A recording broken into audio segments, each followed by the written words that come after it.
giving me an opportunity to share my views on sustainability and industrial aspects, sustainability development goals aligned with the industry regarding this. And I personally, I thank you very much for giving me this opportunity, sir.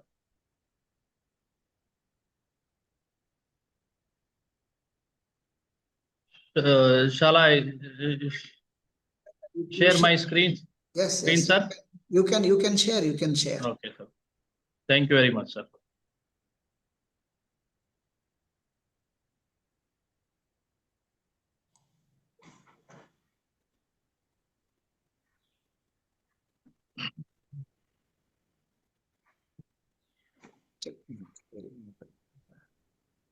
So I have taken the aspect of industry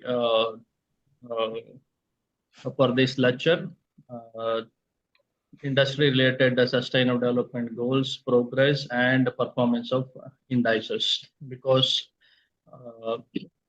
the sustainable development goals have two indices where they have constructed at the global level, and based on that indices, the performance have been assessed across the industries and across the countries relating to the performance of SDG. And as we all know that we have 17 goals. Out of those 17 goals relating to sustainable development, so I wish to focus on the goal 9.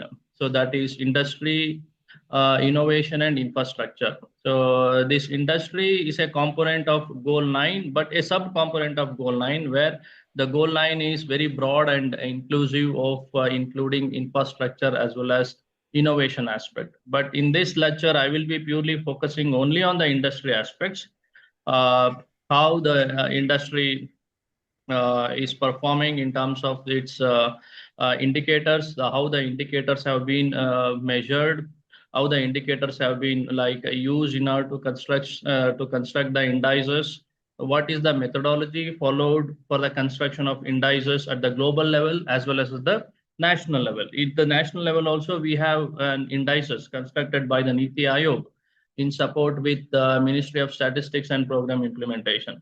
So Ministry of Statistics and Program Implementation and Niti Aayog construct two indices which are used in order to measure the progress of sustainable development goals across all 17 goals. So I wish to deliberate on the methodology which the Niti Aayog and Ministry of Statistics and Program Implementation, they have used the indices as well as the global index and the performance, and in comparison how the index performance in comparison with emerging economies and the industrial economies as well as the developed countries. So with some data as well as the India specific metadata. So metadata in the sense where the data is available. So all this we will discuss in this 2.5 hours lecture, which the time is allotted to me.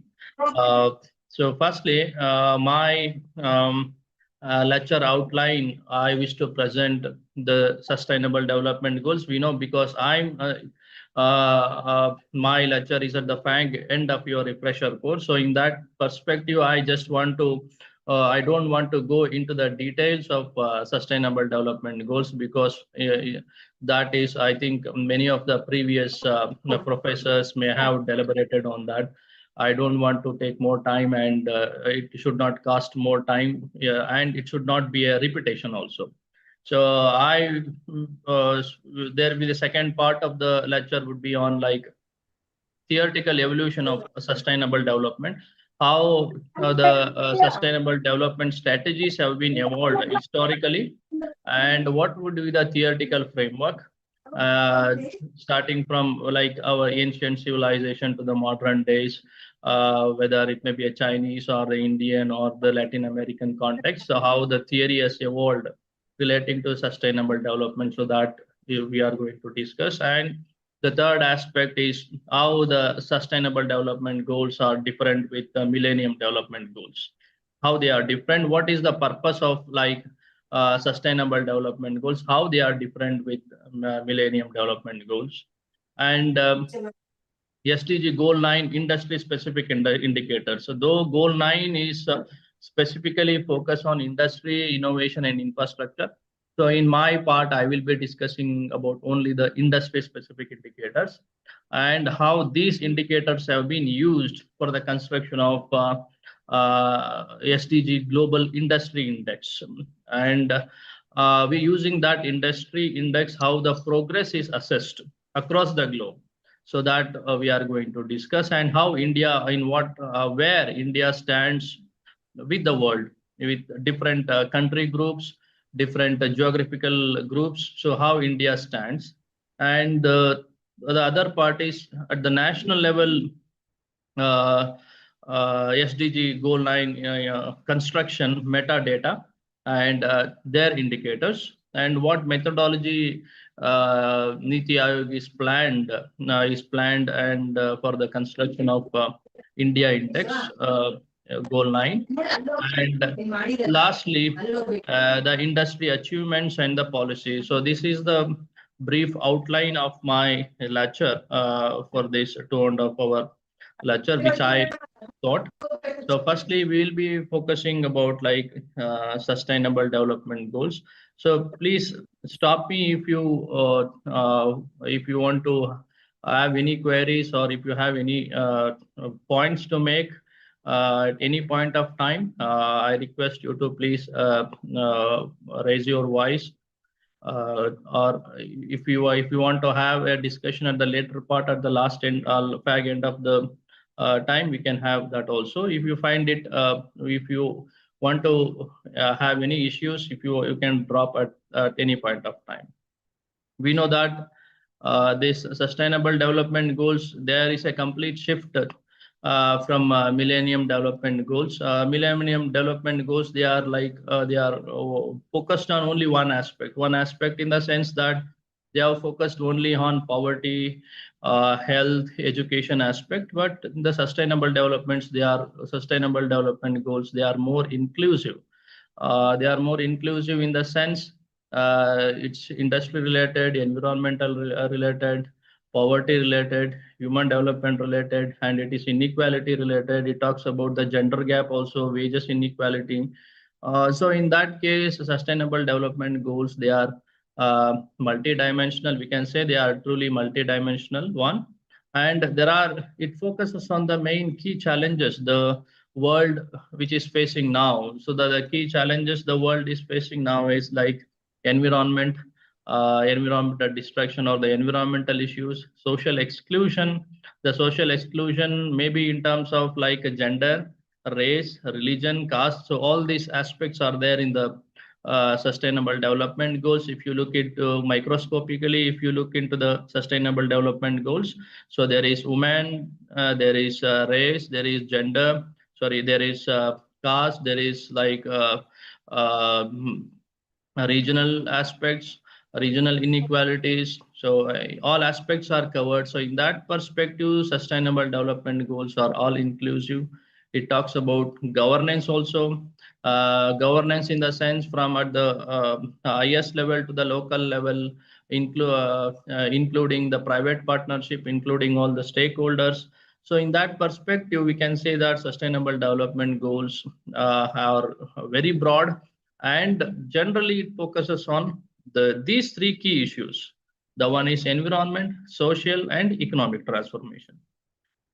And we all know that it has some like 17 goals, 169 targets, and all these are focused on 5 P's. The 5 P's are people, planet, peace, prosperity, and partnership.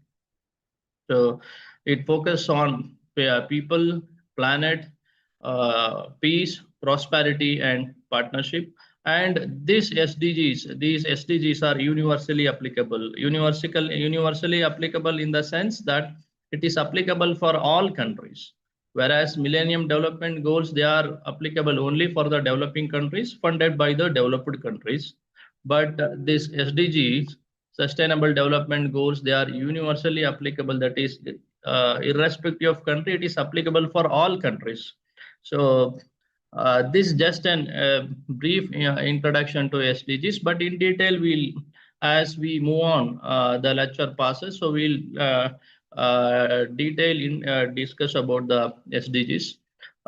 So I just want to present the historical background or the historical aspects of sustainable development goals, because for the world, sustainable development is not new concept. It's a very old concept, and you can find this old concept in all cultures. You can find it in India, you can find it in Chinese culture, you can find it in South America, you can find it in many countries, the sustainability aspect. And if you see historically, the sustainability practices have been practiced for a very long time before the introduction of the term sustainability, before the introduction of the term sustainable development, because we can find in ancient days, we can find the agriculture techniques are sustainable. In different cultures, the agriculture techniques are environmental friendly, maybe the such as crop rotation and the natural fertilizers like cow dung. So these practices are like they are sustainable. These practices ensured that the land remained fertile and productive for many generations. So in that case, in these aspects, we can find that the definition of sustainability or the term sustainability is not new to the world. Uh, we can find that ancient Indians, they have built like a sophisticated water harvesting system, such as step wells and tanks in order to collect and store water. And there is an German environmental economist called Edmund S. Spindler. He says that sustainability has its roots in all cultures.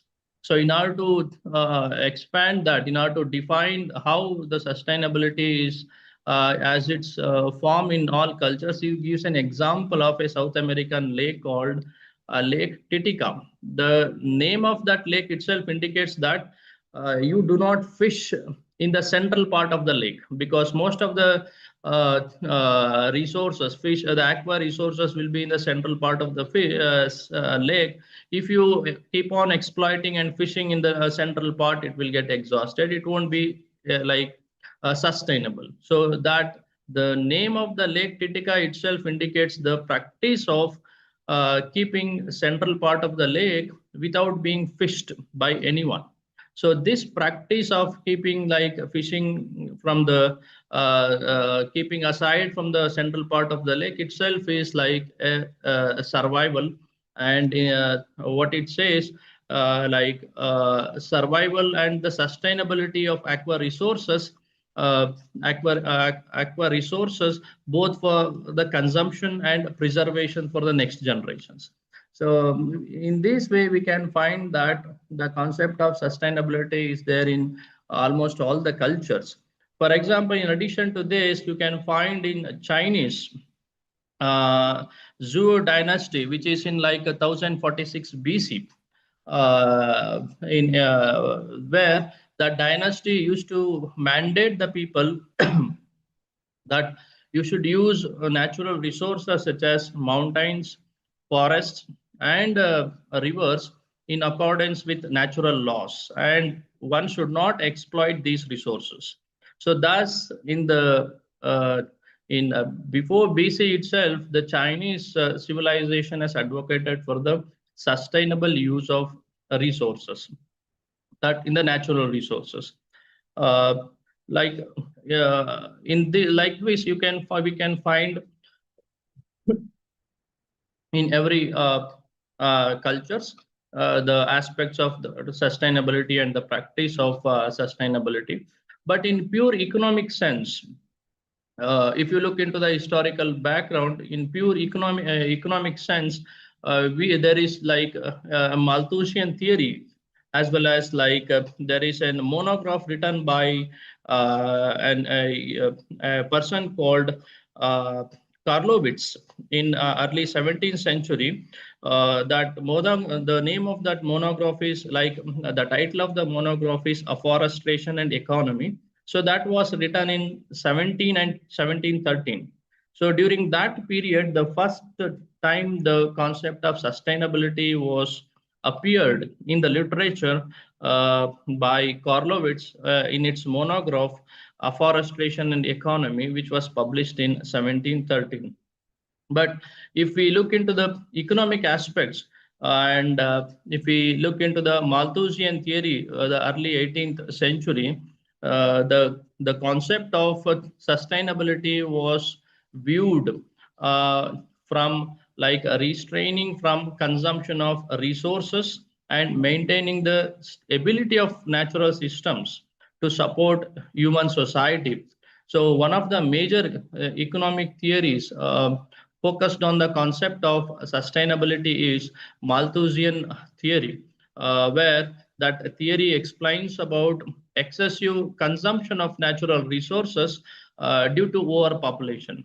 And the theory explains that the population will grow exponentially and the food and resources will grow arithmetically, which leads to food crisis, poverty, and increased suffering and ecological crisis. That means that increased population will put more pressure on the consumption of natural resources.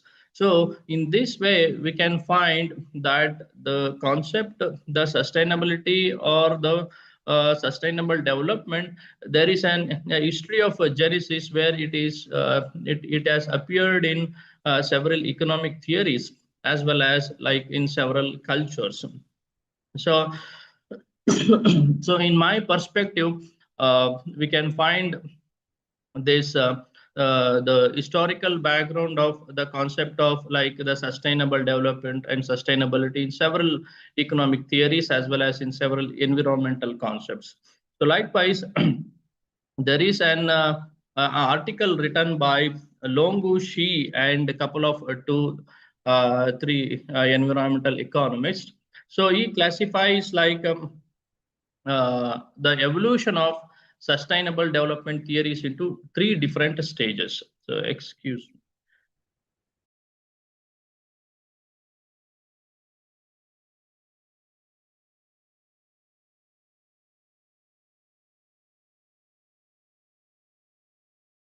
Like sustainable development concept. So before that, we'll see the how like the industrial the impact of the after 17th and the 18th century, after the impact of like industrialization and on environment, and that was the key point where the essence of environmental or the impact of like environment felt a necessity. So we know that with the industrialization, there was a volume of waste and the high consumption of natural resources, which has led to like pollutants which have been thrown open to the environment. And this has persistently increased over a period of time. And this preserving the global life support system has become more difficult. So because of high industrialization and increased amount of waste and environmental pollutants, so the preserving the global life support system has become more difficult due to the rapid and continuing environmental damages. So meanwhile, these changes posed a greater threat to environment as well as the survival of human beings. So for that reason, so we can find that the mankind was worried and it was faced with this ecological crisis, started to put the environment on the forefront before the economic growth. Okay. It is in this context where there is heightened environmental pollution, the concept of sustainable development emerged, and it became a fundamental as well as the important strategy to guide the world's environment and socio-economic transformation. So as the slide shows, there is an article which is written in 2019 by Lungu Shi, so and a couple of other authors, where they give the evolution of the concept of sustainable development. So how it was evolved, what is the theoretical framework, and the goals likewise. And this article was published in the Journal of Sustainability. And according to them, so they classify the evolution into three stages, like embryonic period, so that is before 1972, and the molding period from 1972 to 1987, and the developing period 1987. So that means the evolution of sustainable development. So from 1972 to 1987, and the last phase was the developing period, so 1987. In the embryonic period, so that is before 1972. So as I said, so relating to the historical aspects of Wangshu Western Zhou dynasty, which was in 1064 BC, and the afforestation and economy a monograph which was appeared in 1730. So, but when we look into the modern days, where the concept of the evolution of the concept of sustainable development, so that is before 1972, we can find the beginning of many attempts were aimed to put environment in front, and we have questioned the strategy of unrestrained economic growth.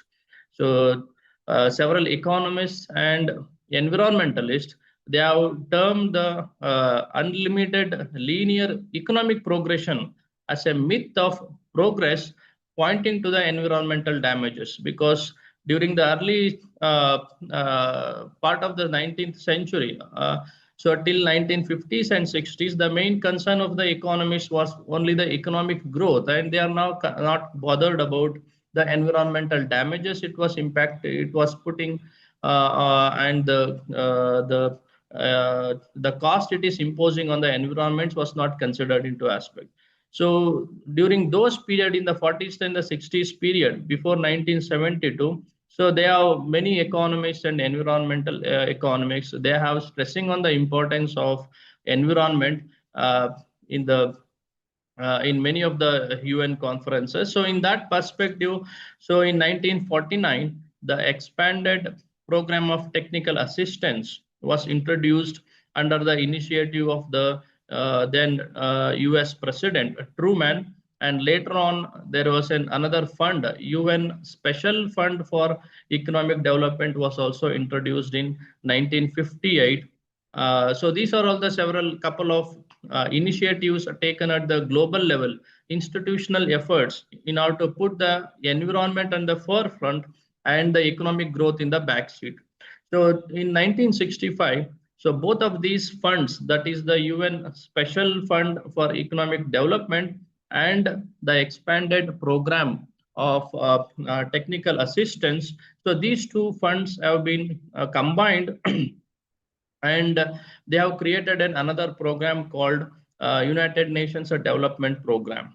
So in the following years, so that is before 1972, the World Food Program, the UN Research Institute for Social Development, and the UN Conference for Trade and Development, that is UNCTAD, and the UNIDO, United Nations Industrial Development Organizations. So these were institutions were established where the key focus was on the environment aspects. Some other major events which have cropped up at the global level before 1970 include the formation of International Union for the Conservation of Nature, that is IUCN, which was formed in 1948. The United Nations Scientific Conference on the Conservation and Utilization of Resources was formed in 1949. The World Population Conferences in 1956 and in 1964, and the Biosphere Conference in 1964. So these are the major like footprints, what we can say are the footprints where the efforts have been made at the global level to put the to focus on the environment, not only on purely on economic growth, but also parallelly, side by side, the impact, the influence of economic growth on environment. So that was mentioned by several of these international global institutions.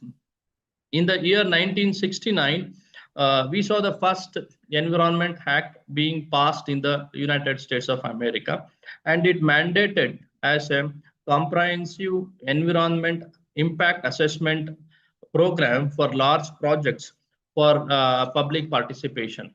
So during this period, so in the 1970s, 1970s period, there was a book which was published like the Limits to Economic Growth, which was published by the Club of Rome, and it called for the control of population growth, depletion of natural resources, and the pace of industrialization, and among others. So that means we can see that again, we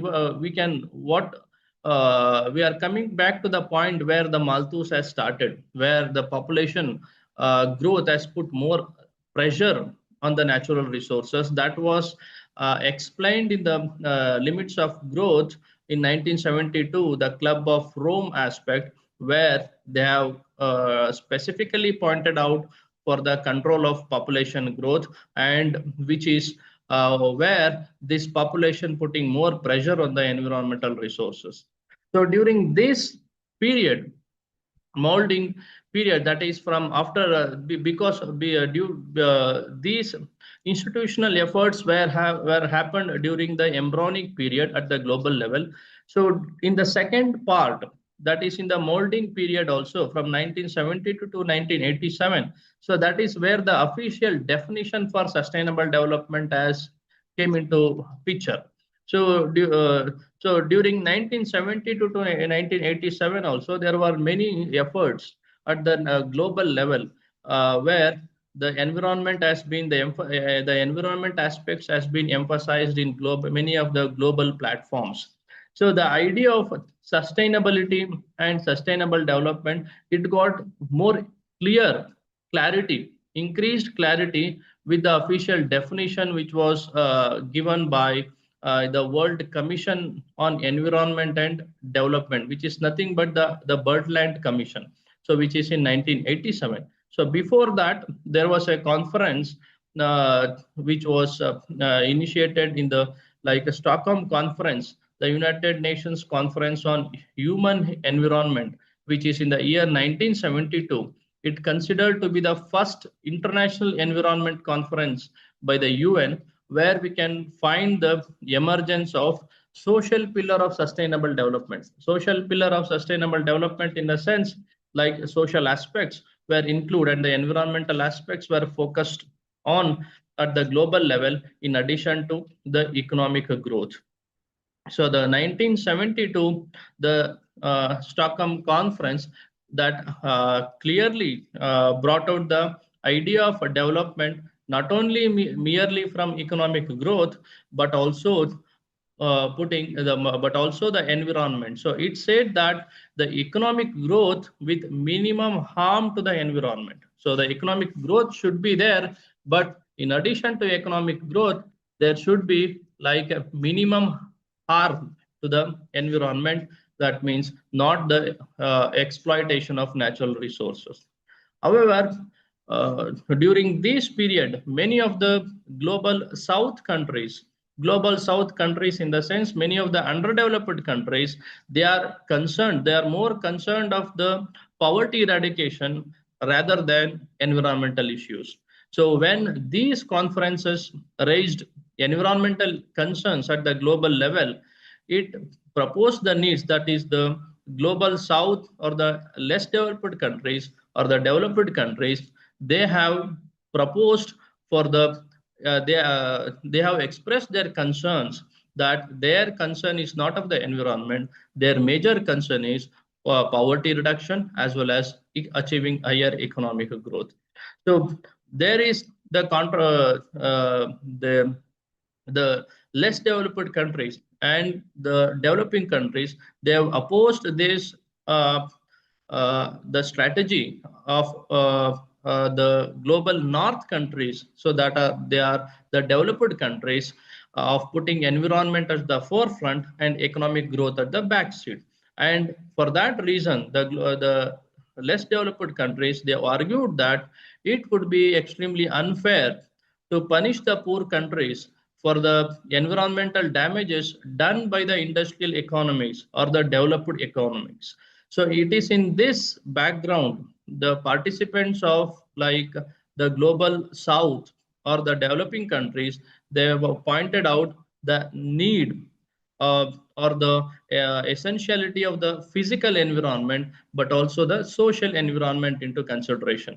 So for that reason, so the social aspect of sustainability was introduced in the Stockholm conferences.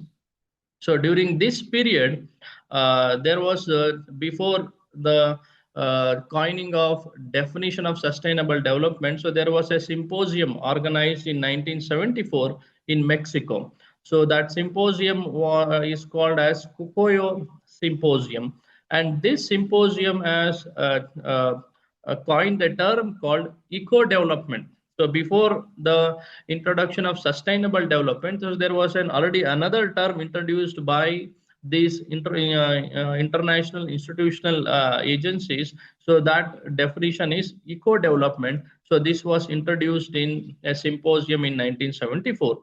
Even though this concept was similar to the idea of sustainable development, but this concept did not gain much attention.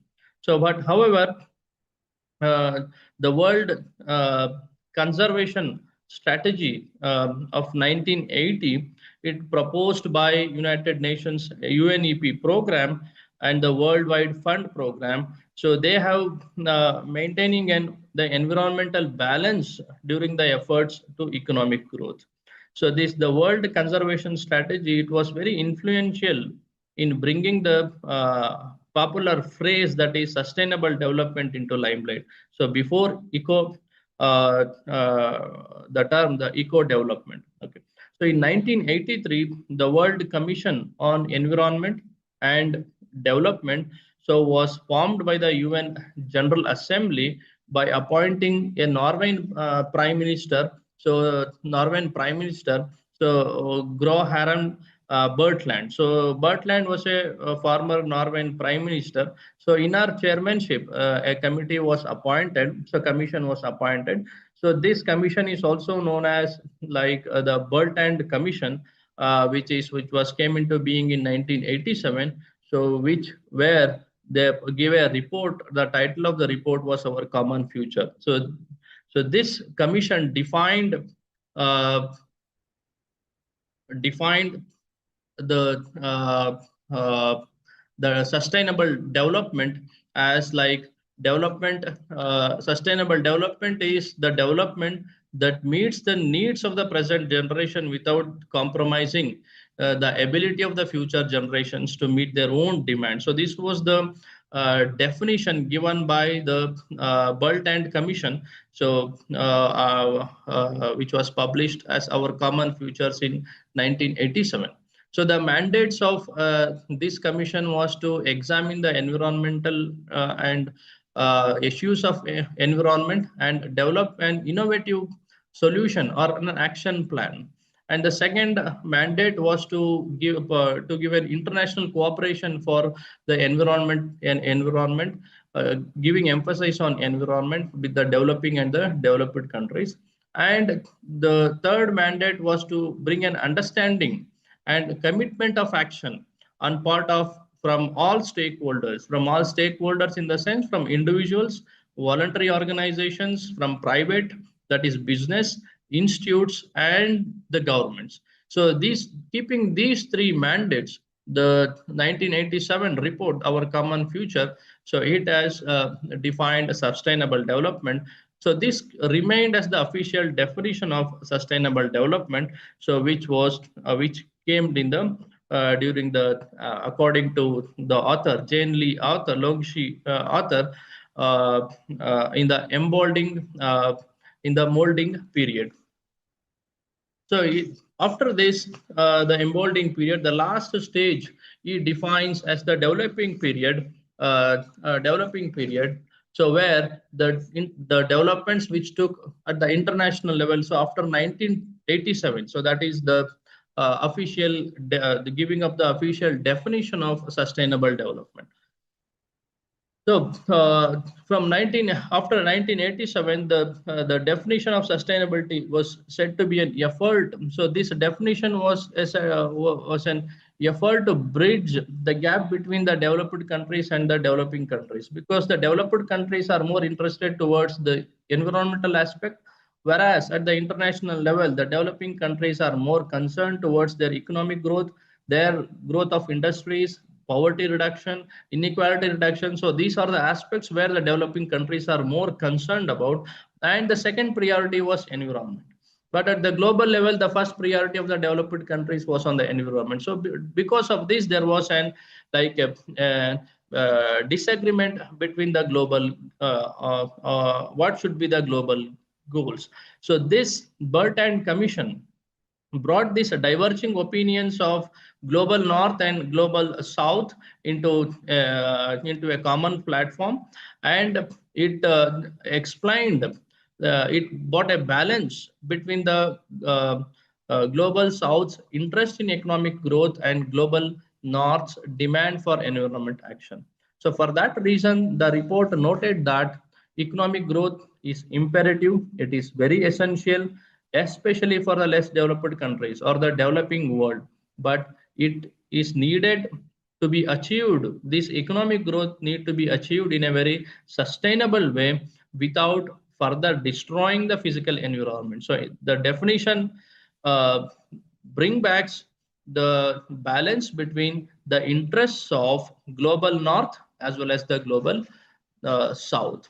So it is in this perspective what the author explains the last stage is considered, the last stage of the molding stage is considered as a period where the sustainability received an important aspect, that is the social aspect, which is started to emerge in sustainability thinking. So, and this report, the Butland report, it gave it set a stage for Rio Summit, which happened in 1992. Okay, so that is in the developing stage. So the developing stage was described as a period between two important conferences. The one is a Rio conferences, which were held in 1992 and 2012. So these two conferences created an UN's concern on environment. And after that, we all know that in 2000, the important landmark was the Millennium Development Goals were adopted, and in 2015, we all know that the SDGs goals were adopted. So in 2000, when the Millennium Development Goals were adopted, so that declaration summit was signed by 189 countries, and they have bought a declaration, that United Nations UN Millennium Declaration, which focused on peace, security and disarmament, development, poverty alleviation, protection of environment, human rights, democracy, and the protection of vulnerable people. So these are all the aspects where the declaration was made and where the Millennium Development Goals were focused. So we know that the major 8 goals of Millennium Development Goals are to eradicate extreme poverty and hunger, achieve universal primary education as the second goal, and the third goal is to promote gender equality and empower women empowerment, and the fourth goal is to reduce child mortality. So fifth goal is on health, maternal health. Sixth goal is on combating diseases, HIV and AIDS. And the seventh goal is on environmental sustainability. And eighth goal is global partnership. The current what in the sustainable development goals, the 17th goal is on partnership. So likewise in Millennium Development Goals also, the eighth goal was like the global partnership, because without global partnership, whether it may be at the national level, at the or at the local level, these goals cannot be achieved. So it is in this perspective we can find there is a sync between the Millennium Development Goals and the Sustainable Development Goals. So majorly, we see that these are the historical events which have happened for the development of evolution of sustainability movement, sustainability concept. So the major would be in the 1987, our common future, the Bertrand report, where it was the concept of sustainability was officially introduced or that defined. 2000, the UN declaration where the Millennium Development Goals, and the 2015 where the sustainable goals or the global goals have been introduced. In between these, several environment focused conferences and events have been happened. Uh, uh, happened, and from 1964 to 2005, like almost I have listed the the type of events and the conferences happened at the global level, the institutional where required the partnership of both developed countries and the developing countries. And you can see in the second column type, so it says CM ID likewise. So they are nothing but the C means conferences, and D means documentaries, I means institutions, M means multilateral agreements. So you can find that uh, there are like 14 conferences were held during this period, 4 documentations or declarations, 4 institution types deliberations, and 21 multilateral agreements were held during this period. That means before the genesis of sustainable development goals. And what are these focused? These 4 types of events, they are focused on what? They are focused on biodiversity 6 times, cultural protection 1 time, they are focused on ecosystems 6 times, governance they are focused on 4 times, human rights they are focused on 4 times, waste, chemicals, and pollution they are focused on 10 times. And this I have drawn from an article written by Jacob Jerin. It is published in 2024.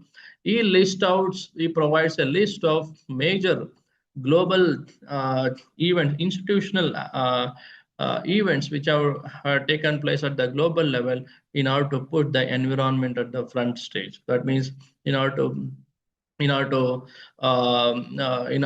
the necessity of the environment in the sustainability of the resources.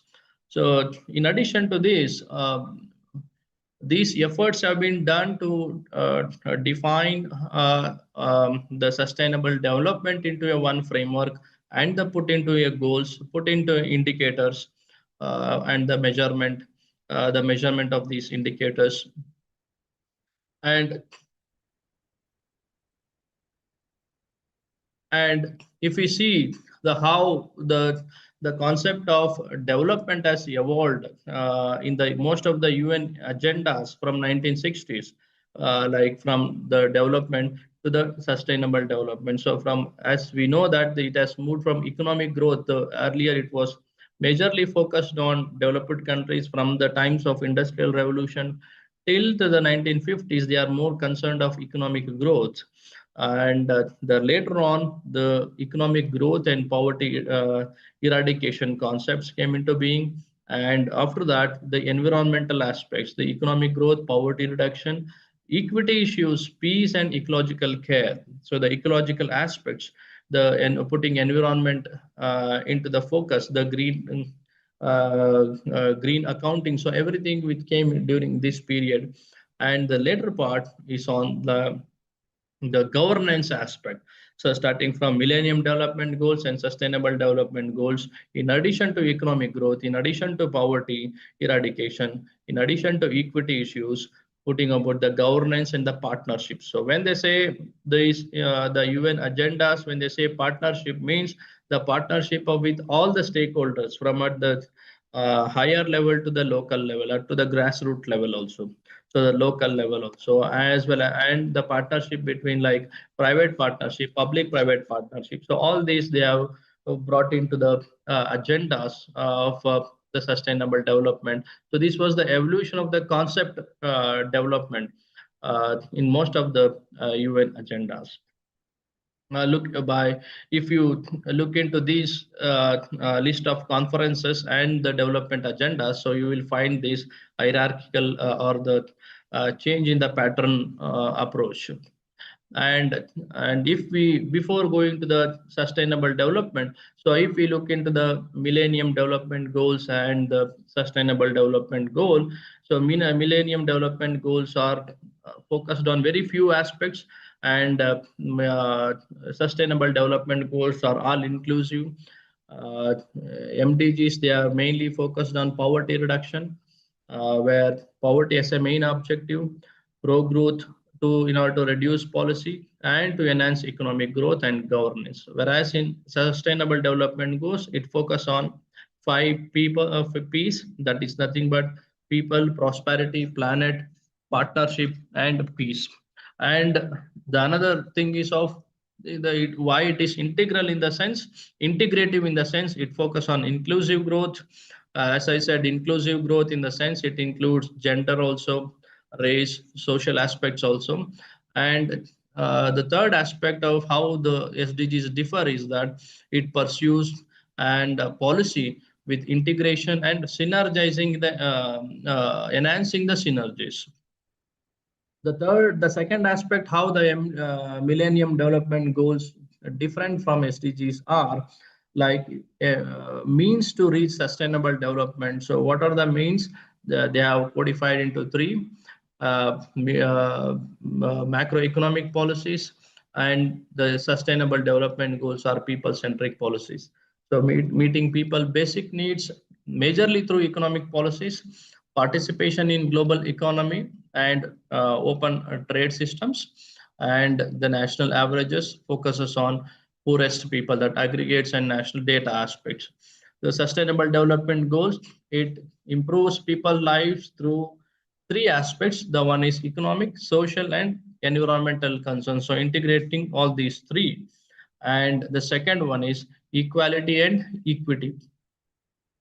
And the third one, how it is different, is that uh, like the responsibilities are divided in the Millennium Development Goals, because the Millennium Development Goals, they are only focused on developing countries, and the aid was provided by the developed countries to developing countries. There was a passive role in Millennium Goals by the developed countries. So, but however, the Sustainable Development Goals, they are universal. That means these goals equally applies for both the developed countries as well as the developing countries.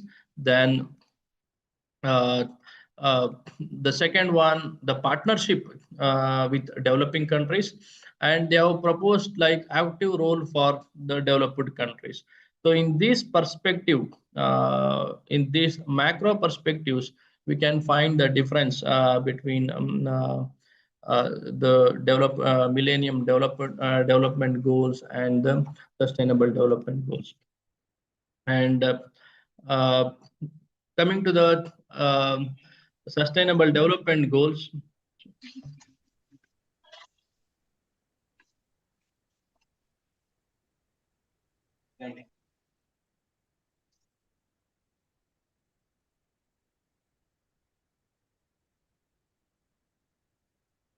coming to the Sustainable Development Goals. So the 2030 development agendas, the Sustainable Development Goals, these goals are, as we have discussed, these goals are aimed towards transforming the world, and these goals have like 17 goals, 169 targets, and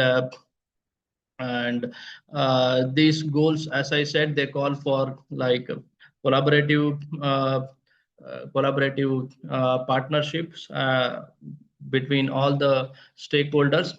And these goals are the inclusive, sustainable, and industrial development. So it includes the inclusive aspects as well as the sustainability aspects. So this integrated approach are the three important pillars of sustainable development. So The three pillars in the sense that it includes the economic development, social inclusion, and environmental sustainability. So for that reason, it says like an integrated approach where it integrates the social aspects, environmental development aspects, and the social inclusion aspects. So the sustainable development goals, so these have five key important opportunities or the five important characteristics of these sustainable goals. They are means they are characteristics of these sustainable goals are these goals are inclusive. Inclusive in the sense that it engages with different multiple stakeholders at all levels of society in order to realize the global goals. For example, these sustainable development goals involves governments, it involves international agencies, it also involves a business sector, it also involves non-state actors and individuals aiming to make a participatory process. In that perspective, these sustainable development goals, they are inclusive and they are universal. As universal as I said, so these goals are applicable for all countries, developed countries and the developed countries alike. So the integrated in the sense, earlier, the most of the goals in MDGs, they are silo approach. That from that approach, we have moved toward an integrated approach where each goals are interrelated. So that is what they have said, that the integration of economy, society, and environment. So the economy oriented goals, society oriented goals, and environmental oriented goals. So all these three goals, which constitutes 17 goals. So these there is an integration between these goals.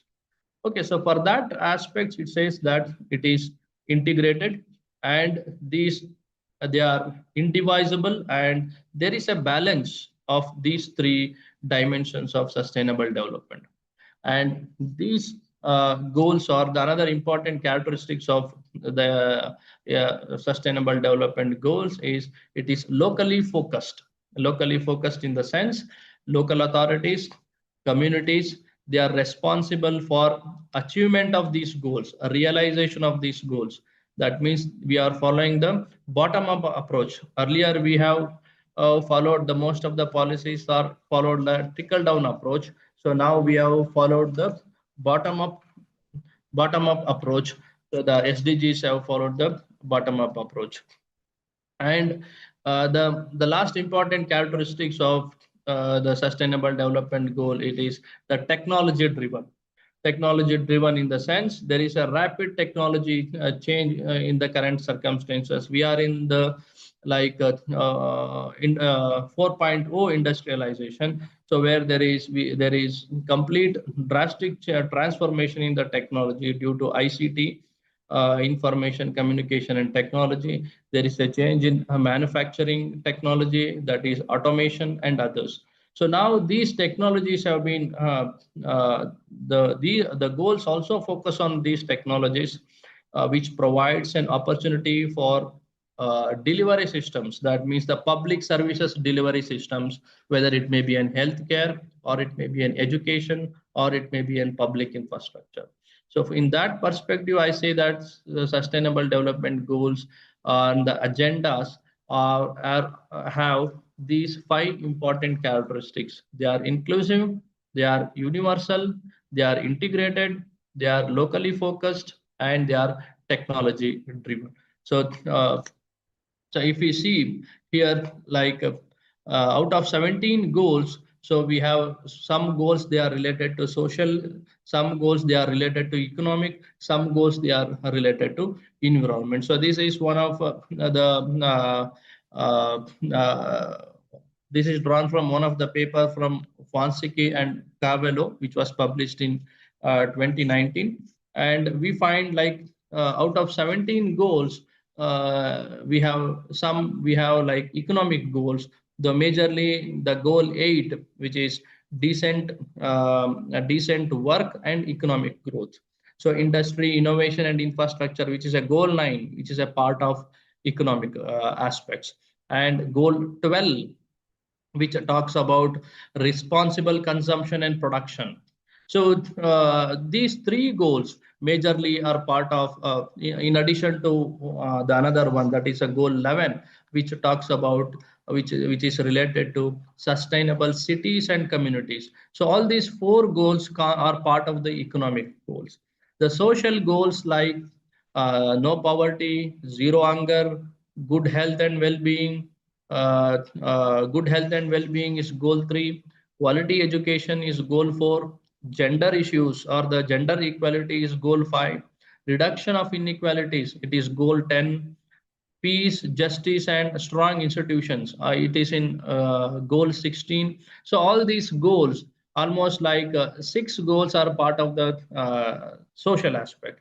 And the environmental goal, again, we have 5 goals relating to environmental aspect. So that is ensure clean water and sanitation, affording clean energy, climate action, and life below water and life on land. So that is on the environmental aspects. These uh, 5 goals are part of the environment aspect.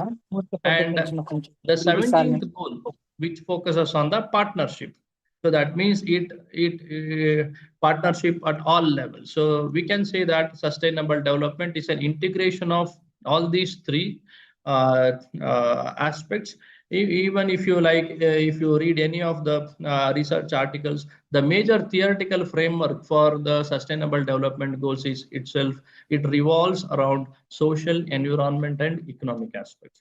Suppose if you look into the left part of the diagram picture, so there is like temporal horizon where the sustainability, we can define the sustainability, that is meeting today's generation's requirement without impacting on the tomorrow's generation's requirement. So that is the at the temporal horizon. And at the continuation domain, we have like our sustainability is focused on environmental protection, it focuses on the social development, and it also focuses on the environmental perspective. So when we look into the theoretical aspect, so it revolves around these three itself. And when we say where the sustainable development should happen, it should happen at all levels. Sustainable development should happen at the local level, at the national level, and at the global level. At all levels, at all geographical levels, sustainable development should happen and should impact. So these are the three important dimension of sustainable development space, which you find majoritarily in most of the literature relating to in environmental aspects. And coming into the aspects of the other aspects of sustainability. So majorly, as I said, I will be focusing on the industry aspects of sustainability and sustainable development goals. So if you look into the SDG indicators, so we have now we have 17 goals and 169 indicators. So if you look at the literature, how these indicators are classified, how these indicators are defined. So based on for this, there is an expert group which was appointed by United Nations Industrial Development Organizations. So United Nations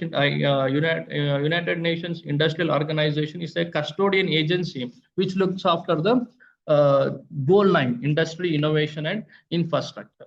So this organization has constituted a committee, and that committee is called as Interagency and Expert Group on SDG indicators.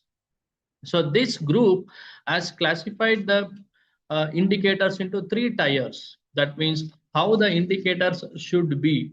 So whether it should be in tier 1, tier 2, or tier 3. So based on this, all 169 indicators are defined, particularly the industry indicators.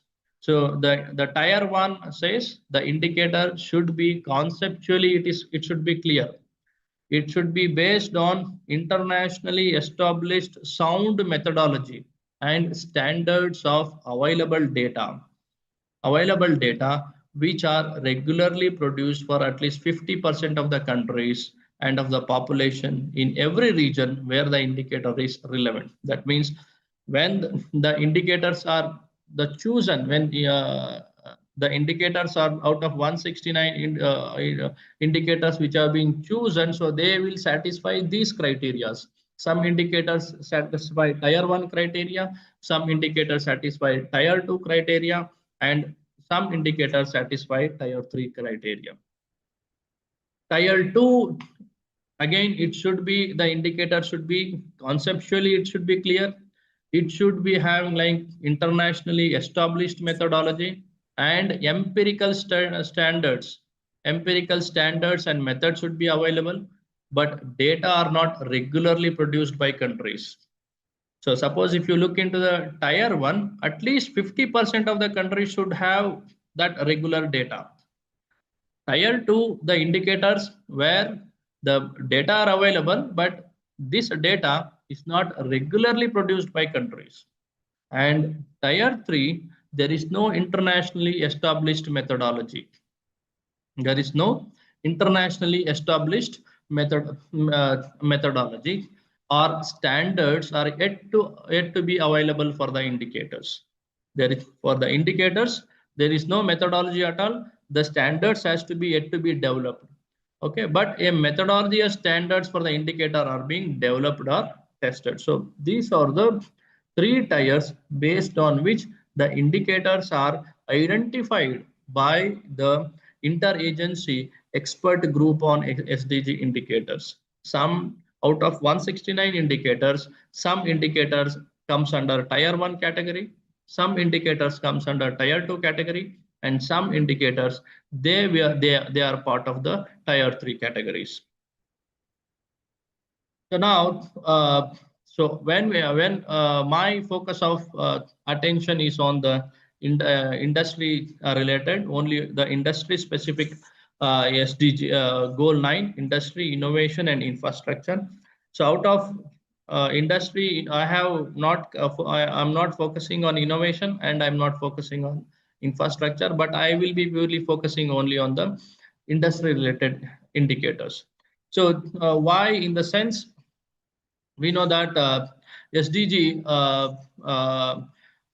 goal 1 is on the developing quality, reliable, sustainable and resilient infrastructure, including regional transborder infrastructure to support economic development and human well-being with a focus on affordable, equitable access for all. So this 9.1 is related to infrastructure. The indicator given by the custodian agency for this goal is proportion of the rural population who live with 2 kilometers of an all-season road, all-season or all-weather roads. So 9.1.2, the second indicator for 9.1 is passenger and freight volume. So the custodian agency is World Bank and ITF OECD, and these two comes under the tier 2 and tier 1 classification. But currently we are not focusing on 9.1, so we will be focusing only on 9.2 and 9.3. So the second goal, the second part of the goal 9 is 9.2, which says about promoting inclusive and sustainable industrialization, ISID, inclusive and sustainable industrialization by 2030, significantly raising industrial share of employment and GDP in line with national circumstances and double its share in the least developed countries. So the goal is to double the industrial share of employment as well as the value addition by doubling it in the less developed countries. But in the developed countries, it wants to maintain at the national level, that respective countries' national level. The goal. The indicator is 9.2.1. The indicator is manufacturing value added as a proportion of GDP, one indicator, and the manufacturing value added as a proportion of per capita income. So these per capita, so in 9.2.1 we have 2 indicators, and 9.2.2 is manufacturing employment as a proportion of total employment. So these 2 are the indicators. The custodian agency is UNIDO, and this indicator comes under the Tier 1 category. And 9.3 is about providing access for small scale industries. The access are financial services, credit services, and value chains, are the market access. So the indicators, we have two indicators: percentage of share of small scale industries in total industry value added, and percentage of small scale industries with a loan of or the line of credit. So all these forms under the Tier 2 category. So Tier 2 categories, what it says, so it says data is available for all countries, but some countries data are not regularly available. But Tier 1, so data are regularly produced at least 50% of the countries. That means for these four indicators of industry related indicators, so 9.2, 50% of the countries have the data, and 9.3, so it comes under the Tier 2, where no, but data are not regularly produced by these two countries. So this is how where the classification, the Tier 1, Tier 2 makes sense when it comes to the construction of the index. Because when we go into the construction of the index, some indicators comes under the Tier 1 where the data is available. Some countries comes under the Tier 2 where the consistent continuous data is not available for the construction of index. So the second part is the 9.4. It talks about 2030 upgrading infrastructure and retrofit industries by providing environmentally sound, clean technologies. So for that, the indicator is CO2 emissions per unit of value added. Per unit of value added. So fortunately for this comes under the Tier 1, that means for more 50% of the countries, the data is available relating to CO2 emissions. And 9.5 is related to scientific research and technological capabilities. And for the indicator for 9.5 goal is research and development expenditure as a percentage of the GDP. What percentage of GDP is spent on research and development, R&D, and what is the per million researchers in habitation? So that is another goal, indicator of goal 9.5. And goal 9.A is related to sustainable resilient infrastructure. Again, this is related to infrastructure relating to the financial technology and technological support in less developed countries, landlocked countries, and small island countries. The indicator is total official international support, international grants provided for the building of infrastructure. So this is part of infrastructure. And 9.B and 9.B is related to manufacturing sector or the industry sector, where 9.B talks about technological support and R&D innovation aspect in the countries. And the indicator is percentage of medium and high tech manufacturing value addition in total value addition. In total value addition of the manufacturing sector, so what percentage of industries are from the medium tech industries and high tech industries? So that is the indicator. And again, this comes under the Tier 1 classification, where for this indicator, 50% of the data is available from 50% of the countries. And the last one is related to infrastructure, percentage of population covered by mobile network and technology. So this comes under the Tier 1 category. But out of all these goals, sub goals of goal 9, so we will be focusing on only the industry aspect. So that is 9.2 goal, promoting inclusive and sustainable industrialization. The indicators are 9.2.1A, that is manufacturing value added as a proportion of GDP, and 9.2.1B is manufacturing value added as a proportion of per capita.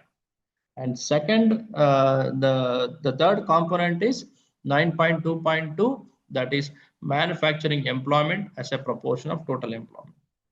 So 9.2 we'll be focusing 9.3 percentage of small scale industries, total value added, and the financial facilities 3.1, 3.2. So these 9.2, 9.3, and 9.4, they are used for construction of, this data is used for the construction of index at the global level. And that index is for the goal 9 industry index, which is comparable across the countries. And like the statistical indicators. So these statistical indicators measures the trends in regional and international levels of industrialization. So whatever the indicators we have, the SDG indicators, they have selected these indicators. They have regional characteristics and the international level, because each country's industrialization differs from one country to another country. The industrialization differs. The industry in the level, the stage of industrial development in India is different from the stage of industrial development in developed countries, as well as in the as for example in emerging economy like China. So industrialization differs. So for that reason, suppose we are concerned of more of like industrial development, transform of surplus labor from agriculture to the manufacturing, creation of more jobs. That is the structural transformation. The developing economies are concerned, creating more manufacturing jobs, poverty reduction, promotion of new technologies. The level of industrialization differs from one country to another country, because the industrial economics or the developed countries, they focus on higher productivity, adoption of new technologies, automation, new intelligent production techniques, environment and climate. Whereas developing countries focused on the other aspects. So for that reason, the industrialization process, they are different. And this keeping this states of difference, these statistical indicators measures that trends, regional level trends and the international level trends. So